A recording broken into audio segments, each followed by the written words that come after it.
Hello guys, Goroncroft here, and I am going to start off by apologizing so much for last week's not uploading I should say. What you're watching right now is a speed up of the newest episode of Wind Waker because the recording failed again. I'm so sick of this now.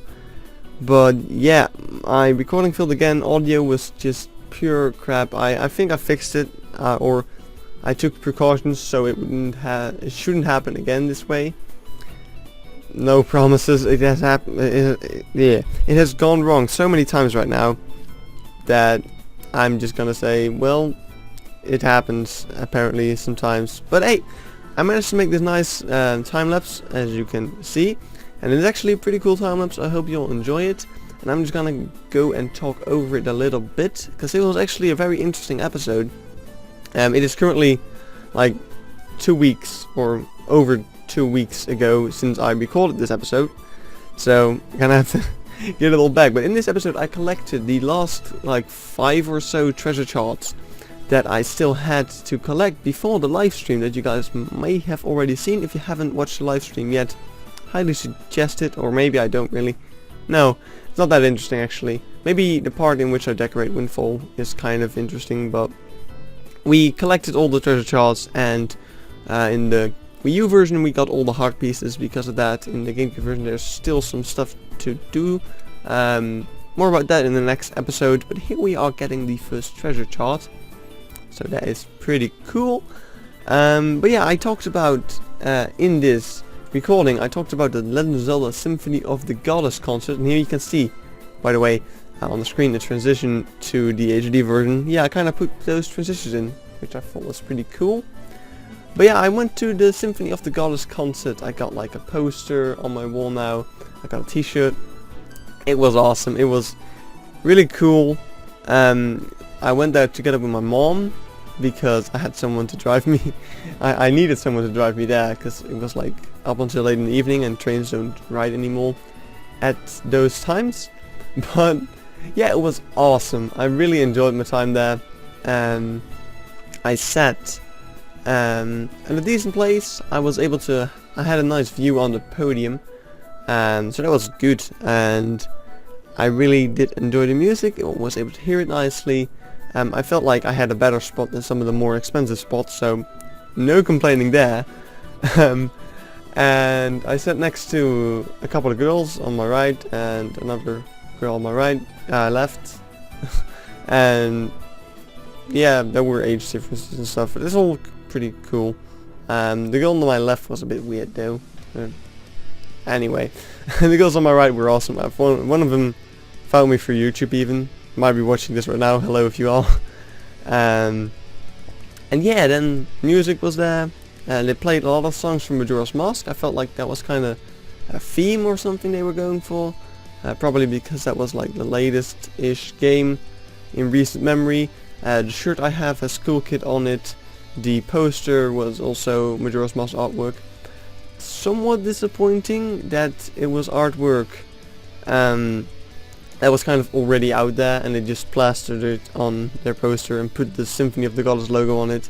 And they also plastered another piece of art on the shirt and plastered the Symphony of the Goddess logo over it and called it a day there. Kind of a shame they did that. I always think like, why you gotta do that, man? Just make some original artwork. Put a little bit of effort into the stuff. Like, just have like Link playing his ocarina and then another Link holding his baton. Like that sequence from Majora's Mask in which Link plays the ocarina, and then Goron Link plays drums, and then Zora Link plays the guitar, and Deku Link plays, like, you know what I'm talking about. If you play Majora's Mask, if you actually like played Majora's Mask and collected a lot of heart pieces, you will know what I'm talking about.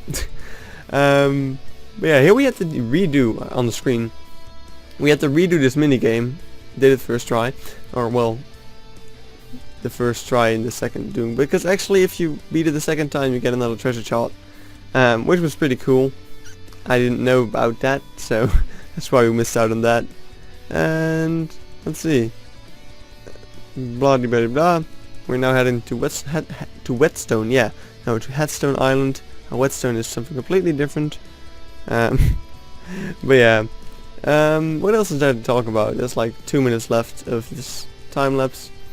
Kind of why I haven't been uploading will be seen tomorrow. I should be uploading my next episode of Mineshaft, which will be 27, I think. I will be building the Iron Titan. Not too much spoilers, but things went wrong and that kind of put me down. I know it's kind of stupid to be down because of that, but I just didn't really feel like doing anything. Ended up playing Assassin's Creed 4 on my computer. Although I do think I have talked about this in my recording of the Savage Labyrinth, which will be in the next episode of Wind Waker, so I'm not gonna go too deep into this. Anyway, here is another treasure chop from a very... Well, I wonder how this submarine's still alive, because all those explosives, man, I really don't know how it survived. It's still afloat, but, you know, weird stuff. Anyway, final treasure chart will be along its way now. It's an interesting one, over here at the Pauperant Isle. Inside of Pauperant Isle, I think I actually forgot to do the transition time-lapse thing here, where I switched to the game conversion, but inside of here is another heart piece, like over there. 2 bombs will do the job, right? Oh no, it's actually just rupees. That's why I didn't transition it. But I hope you guys kind of enjoyed this time lapse. I'm once again pretty sorry for having to do it this way, but I can't really help the recording breaking. I could have noticed. I actually did notice for the next episode. I noticed it being on a different one. Look at these skills. Killing those Rizros without them even doing anything. They haven't been able to spawn or shoot a single thing at me. They're just all dead. This is amazing. So, this is the final treasure job. The outro is now gonna pop up. So thank you guys for watching, and I'll see you guys in the next episode. Savage Labyrinth it is going to be and stuff. Goodbye.